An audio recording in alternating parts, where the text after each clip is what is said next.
welcome to ET-Land, and yes, I got my Nintendo Switch 2 on launch day. And here is the box from Nintendo Japan.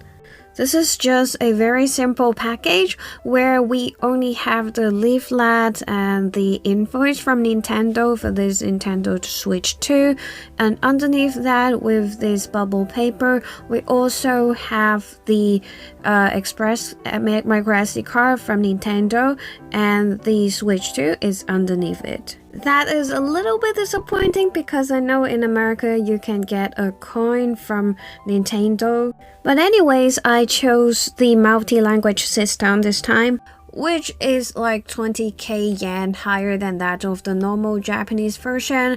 But you know, it is what it is. I wanted to play some overseas games as well.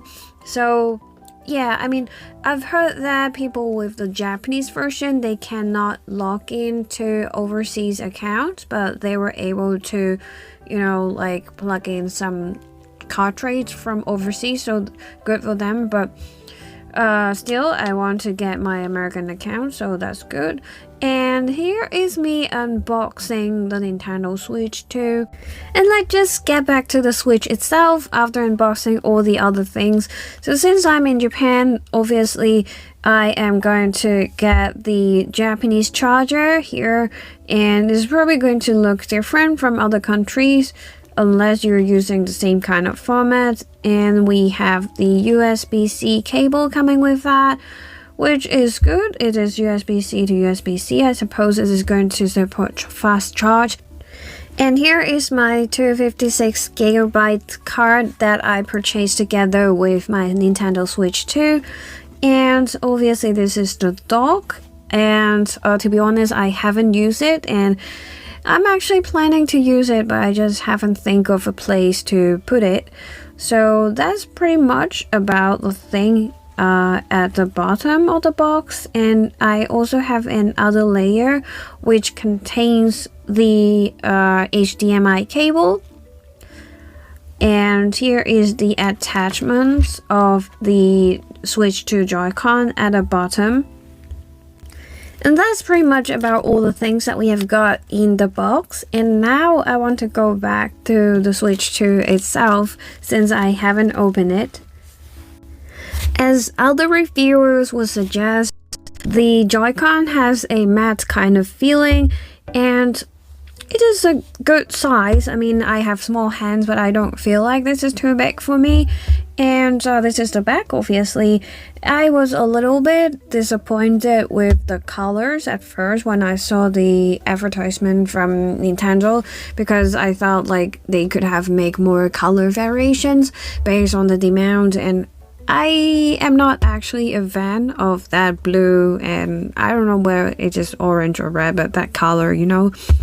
So obviously that was not something that attracts me anyways, but still, since it is not like completely blue and red with the Joy-Con, it has black on it, so it is not that obvious, and I don't have to worry about that much, because I'm not going to remove my Joy-Cons from the Switch anyways. I'm probably going to play in handheld mode for most of the time.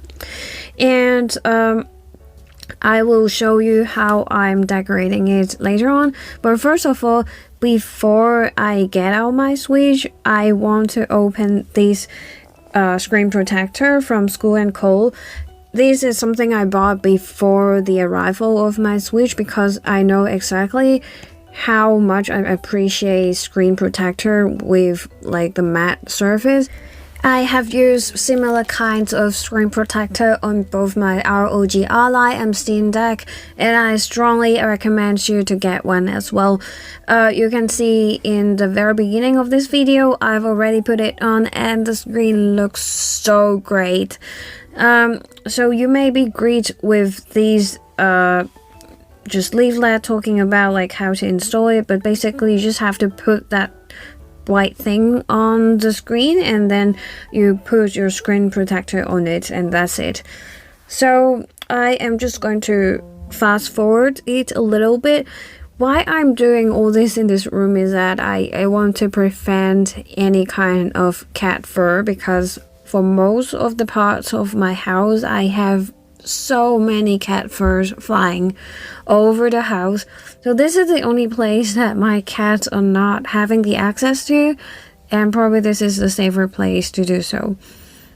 For your reference, this is the back of my Switch 2. It is matte and it has some glitters in that black, but this is the only time that you will see it as black because I'm going to put on a cover on it.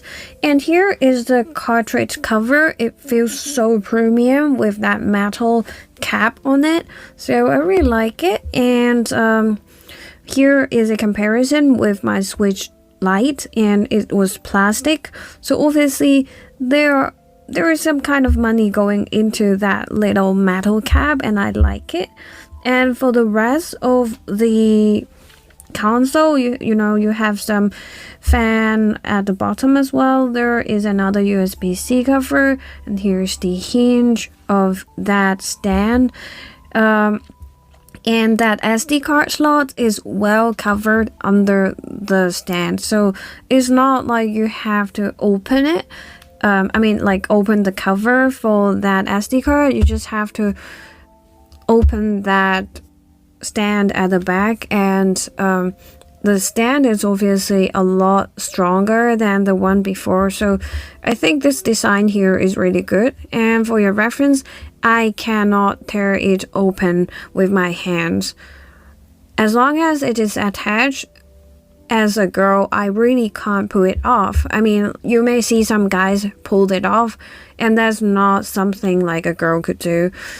You can press that button at the back and it is going to easily go apart, but no, I really can't tear it apart. And for the size or like the feeling to hold it, I can tell you, even my hands are small, it is really comfy to hold. However, since it is a bigger device, I personally don't like it to be that flat. So I decided to put on a cover with grips that I'm going to show you later. But first of all, I'm just going to put everything back to their boxes before I move on to next stage.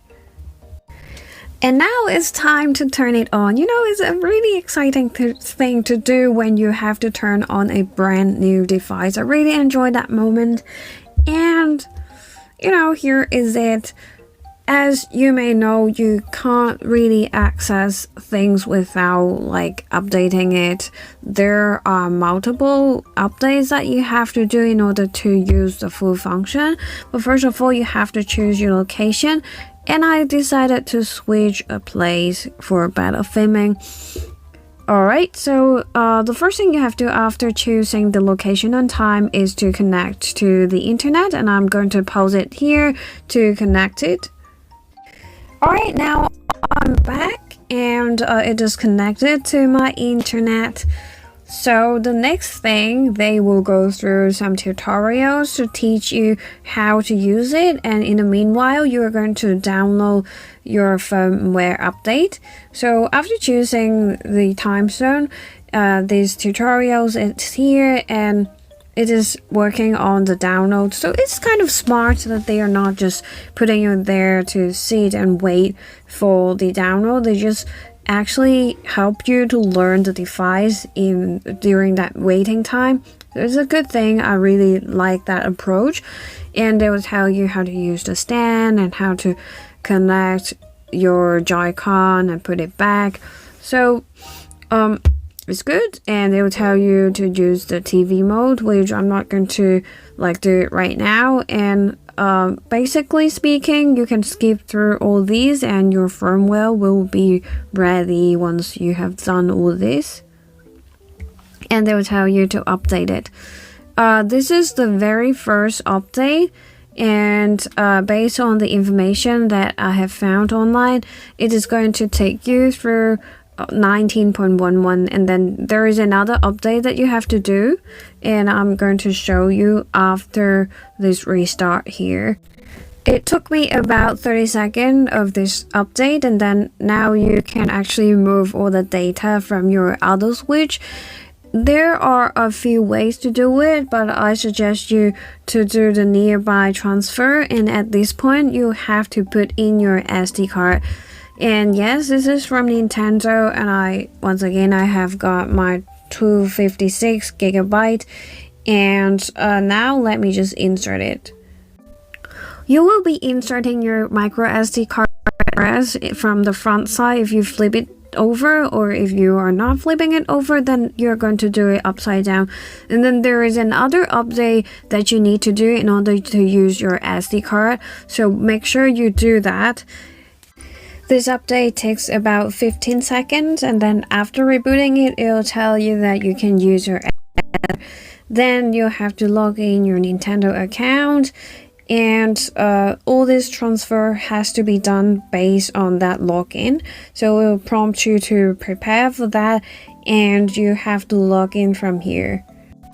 To log in your Nintendo account, you can choose either using that QR code, or you can use your email address. If you're using QR code, they will send you a 5-digit number, and then you'll have to input it onto your Switch 2.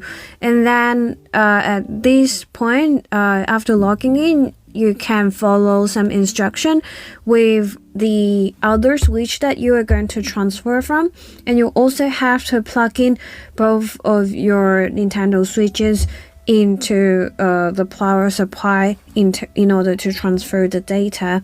For me, I didn't have much on my Switch Lite here because I have an other Switch that I'm not going online, and that's why it didn't take me so long. But if that Switch is your main Switch that you have used very long time and you have a lot of data on it, especially if you're playing Minecraft and stuff like that, that the save data is going to be like 800 or something megabyte, and it'll take you some time. But it didn't really take me a lot of time, and then I decided to use this time to install my accessories. And at this point, your Switch 2 may restart a few times, and just don't worry, it is normal. It is going to go through that data transfer process continuously, so just don't worry and put it there. So now I'm going to install my case for my Nintendo Switch. This is a white one with some grips at the back, and it is made with silicone. And I actually like it a lot because it's really simple. And because the Switch is actually black, it helps the aesthetic a lot.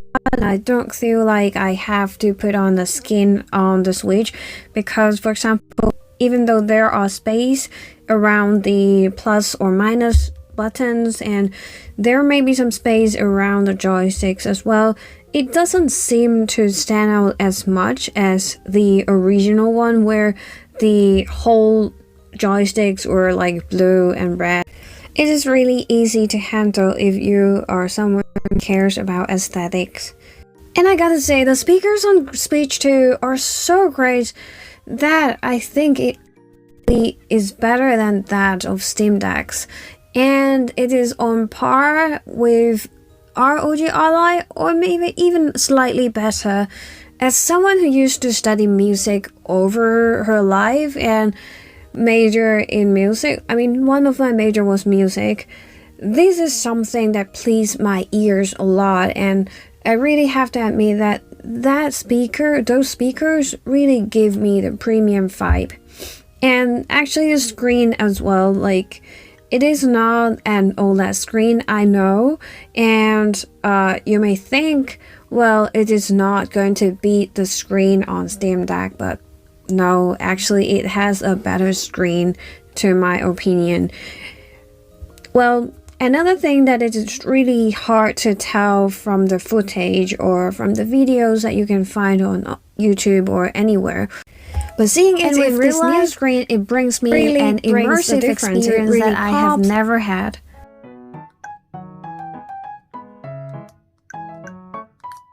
While my games were down, I started to finish the final decoration by putting on the stickers and the thumb grip cover. I started with this pack of Switch 2 decoration But I found another cuter joystick cover, so I decided to remove that joystick cover and replace it with the ones with my melodies. For most of the time, I would probably decorate my handhelds into pink and purple. You can switch like at the back. Obviously, I have swapped the screen and the buttons so that it looks pink and purple. But for this time, I decided to try something new because I think white would give me that OLED Switch vibe, and I think pink would fit it very well. So this time I go with pink and white, and I am actually really satisfied with the outcome. And I think I don't need to decorate it for a good while. While I'm decorating my device, I just want to address some rumors and truth about Switch 2. First of all, you may have seen advertisement about Make Switch that they may work on Switch, but it doesn't, and there may be some variants Make Switch which is called L4 card, and those things are not gonna work. They are not going to break your Switch. I can put down some video proof, which was not done by me anyways, but there are video proofs showing that Make Switch is going to show you the game, but it is not going to launch, and it is not going to break your Switch either. However, I still do not suggest anyone to put their Make Switch card into the Switch 2 at this moment, because we don't know what would happen with the latest update from Nintendo. And the second thing, whether the Switch 2 is moddable or hackable at this point, there are some footages of some exploits being found on the firmware of 20.1.1, which is the update at the first day patch, and I'm on the same firmware 20.1.12. However, I'm not going to upgrade anymore. I'm going to stay at the lowest firmware possible. This firmware actually allows you to access the Nintendo eShop and all the functions, including like Switch 2 upgrade packs and, you know, like Nintendo Switch Online games and installing Switch 2 games and so on. So all the necessary functions are packed in that first day patch, and that is necessary in order to access all the games that you have. So I do suggest people to get that update, because that would be necessary to use your game console, and it will be such a waste if you just store it into a box without doing anything, because at that point you are not doing anything with the Switch 2 games as well, and it is not going to function properly without that update. So that update is something I suggest. At least you can see that there are some exploits. That means it may or may not be hackable or moddable for some reason. And if you go further, then those may be patched by Nintendo. So anyways, that is an advice for those who are trying to mod or hack your device or install homebrew, whatever you call it. And yes, that means you are keeping your firmware at 19.0 or something. You will not be able to use most of the function, and you have to just keep it into the box and do nothing. That's like you're not even owning a Switch.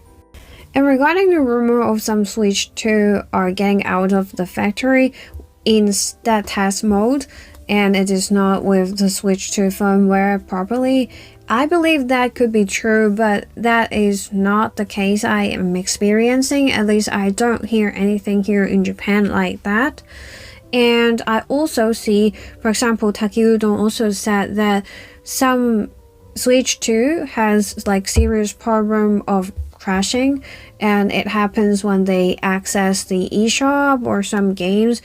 But as you can see in my footages, I did not experience those kind of things as well. It could be a firmware kind of problem, and it could be some of the batches having like failures or some kind of error, but yet that is not my experience, and I also do not hear any Japanese user around me had the same kind of problem. 4. This is an advice rather than like addressing any kind of rumor. You can see I'm keep updating my Switch 1 games, and that is necessary because if you don't get the updates, they will keep on getting a prompt like you have to update the game. And as someone who is going completely offline later on, this is something necessary to do. And if you're using Switch 2 upgrade passes for your games, please bear in mind that if you are using Nintendo Online and you are using those free upgrade passes, you are needed to get online every 7 days.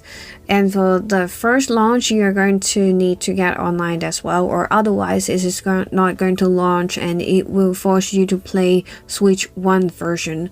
So that means if you are planning to go completely offline just like me, as I mentioned, then you will need to buy that Switch 2 passes, and you need to do that before the next patches, which I don't know for how long it is going to last with the first patch, but you gotta act fast, or otherwise you are increasing the risk of getting updated to the latest firmware.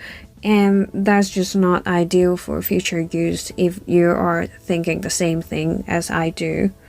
And as my last piece, guys, if you are to get completely offline as what I'm doing, you probably want to get as many open world game as possible so that you can actually spend like hundreds of hours on one single game. So my suggestion would be Breath of the Wild, Tears of Kingdoms, and then Xenoblade. Those games are going to get you a very good amount of playtime so that, well, who knows when it is going to be able to allow us to install homebrew. Like it could be years later, it could take you 3 years or 4 years, who knows, or it's never going to happen. So you have to stand for a very long time, and you probably want to get something that you can play over and over again so that you don't get bored. And still my main gig is going to be Steam Deck, so whenever there are new games, I'm not going to regret it. Therefore, most of the games I get here are open world and from Nintendo, and you know, they are not going to be emulated very well on other platforms, and that's why I have all my Zeldas and Xenoblades here.